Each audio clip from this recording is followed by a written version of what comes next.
Let's start with a big picture. President Trump's fundamental goal has always been to reduce America's trade deficit, especially with China, and to boost overall trade. But how do you turn a deficit, a kind of national trade overdraft, into balanced, mutually beneficial commerce? Imagine you're running a small business, and every month you buy more from your supplier than you sell to them. That's the trade deficit in a nutshell. Trump's team saw this as unsustainable, so the administration prioritized a fresh framework to clear out old grievances and set the stage for positive, growth-oriented trade.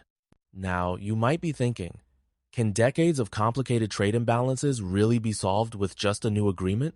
The answer isn't simple, but this was the first real step toward restructuring how the US and China do business. This approach marked a shift from reactive measures, think tariffs, and restrictions to proactive engagement. The administration wanted to replace negativity with constructive negotiation, focusing on what both countries could gain. So, as we dig deeper into the details, keep in mind, every piece of this puzzle is about moving from conflict to collaboration, from deficit to growth. Let's see how they tried to make that happen. Deadlines. They can motivate or they can paralyze. In trade talks, they're both a ticking clock and a negotiation tool. At this point in the US-China talks, there was real urgency to reach an agreement before the August 12th deadline. But was this deadline fixed in stone? Not exactly. Both sides, especially the US, were motivated but realistic. As one negotiator put it, we'd very much like to meet the deadline, but only if the final deal makes sense for both countries. Now, let's play out a hypothetical. If I were a Chinese official, I'd be thinking, are the Americans really going to walk away if we miss the deadline? That uncertainty is actually a negotiation lever. Flexibility keeps both parties at the table. The complexity of the relationship, years of disputes, entrenched interests means some issues can't be solved overnight. Still, the deadline created momentum, pushing both sides toward at least a framework for progress. So next time you hear about a big trade deal and a looming deadline, ask yourself, is the date a real line in the sand or just a way to keep everyone moving forward? Who really has the power in these negotiations? The answer is simple, the president. In US-China trade talks, President Trump's authority loomed large over every decision and every detail. Think of the president as the CEO of a massive corporation. His sign-off is required before any major deal can proceed. Negotiators can make progress, but without his approval, nothing is final. Now, you might be wondering, doesn't this slow things down? Sometimes, yes, but it also means the final agreement reflects the highest level of national interest. As a negotiator said, all of this is up to the president. He's asked about deadlines, and he'll say, we'll see. It's a bit like having a safety valve. Negotiators can push for progress, but ultimate responsibility and flexibility rests with the president. That's why every step, from framework to implementation, needs his green light. So, presidential authority isn't just symbolic. It's the keystone that holds the whole trade negotiation structure together. Every trade negotiation has its sticking points. In US-China talks, two big ones are export controls and rare earth minerals. Let's break these down. Export controls are government rules that restrict the sale of certain products or technologies to other countries. Picture them as traffic lights for international business, sometimes green, sometimes red, often yellow. Rare earth minerals are essential for everything from smartphones to fighter jets. China controls about 80% of global supply, making them a powerful bargaining chip. Now, you might ask, are these issues ever really off the table? Negotiators say, in 8 years, I've never had a meeting with China where rare earths and export controls didn't come up. That's how central they are. The resolution? Both sides agreed that when rare earth flow resumes, U.S. restrictions will ease in a balanced way. It's a classic case of tit-for-tat side moves, the other follows. Let's talk about the Geneva Agreement. What is it and why does it matter? The Geneva Agreement is essentially the blueprint for the current phase of US-China trade talks. Think of it as a construction plan. Before you build a house, you need a solid blueprint. Geneva gave both countries a shared foundation, but progress was slow like pouring concrete on a rainy day. So why revisit it now? The answer, leadership. President Trump and President Xi spoke directly, creating a surge of momentum to kickstart implementation. When top leaders are invested, things get done. You might wonder, is this just another piece of paper? Not at all. The Geneva Agreement outlines practical steps like phased tariff reductions and new verification mechanisms to ensure both sides keep their promises. So, the Geneva framework isn't just symbolic. It's the playbook both teams are now following, this time with the leaders firmly at the helm. Let me tell you a story about the impact of a single phone call. During these talks, it was the direct conversation between President Trump and President Xi that broke the stalemate. Why does this matter? In international relations, leader-to-leader engagement, what diplomats call symmetry, can cut through months of static. It's like managers stepping in when a project stalls. Now, you're probably asking, can two presidents really solve what hundreds of negotiators couldn't? Surprisingly, yes.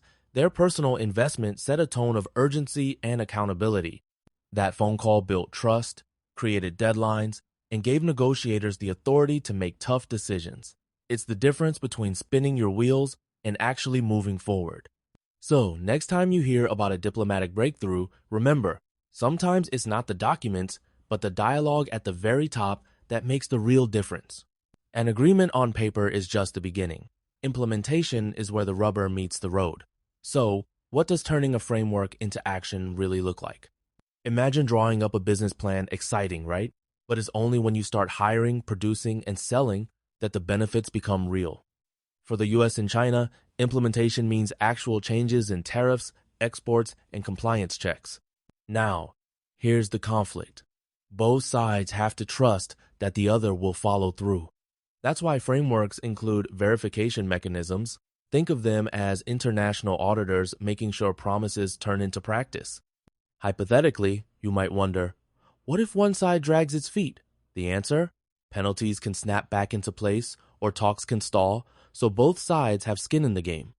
That's why implementation is more important and harder than making the initial agreement. It's about discipline, monitoring, and, above all, mutual accountability. Let's get real. The US-China trade relationship is like a tangled ball of yarn. Some knots can be untied, but others take years to never come loose at all. The trade deficit is just one piece. There are deep-rooted issues: technology transfer, intellectual property rights, state subsidies, each one a technical term with big real-world effects. Now, you might be asking, can one agreement fix everything? Absolutely not. Some challenges are structural, baked into the two economies for decades.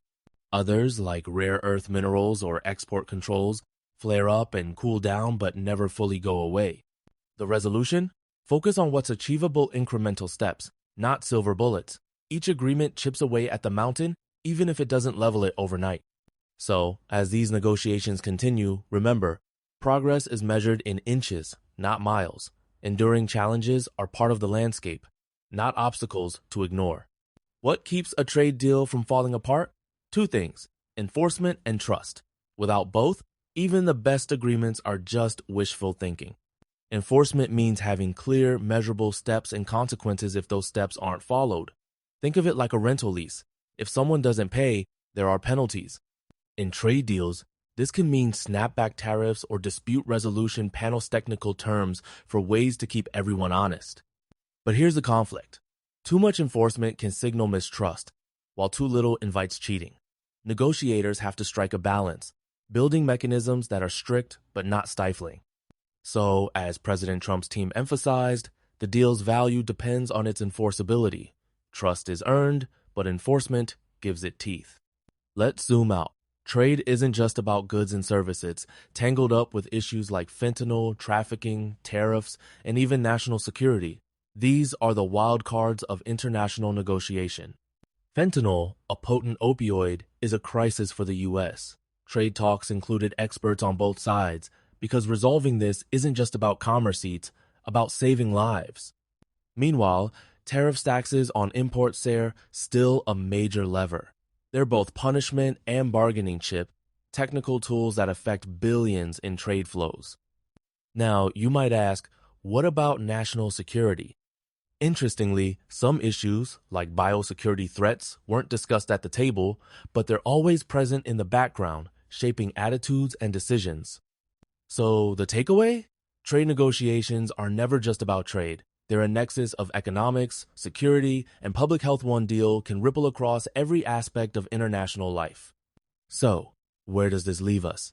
The US and China have a handshake on a framework with both presidents' approval needed to move forward. But the real work is just beginning implementation, adaptation, and trust building. Picture it as building a bridge. The plans are set, but every day brings new engineering challenges. Both sides will need to adapt as unforeseen issues arise. Flexibility is just as important as firmness. Now you might be thinking, can this framework withstand the next crisis? Only if both countries keep communicating, keep verifying, and keep adjusting. The ultimate goal isn't just reducing deficits or increasing exports, it's building a durable relationship that can weather storms. That means constant engagement, not just one-off deals. So as we watch the next phase unfold, remember, trade agreements are living documents. Their success depends on what happens after the ink dries and on the willingness of both nations to keep building together.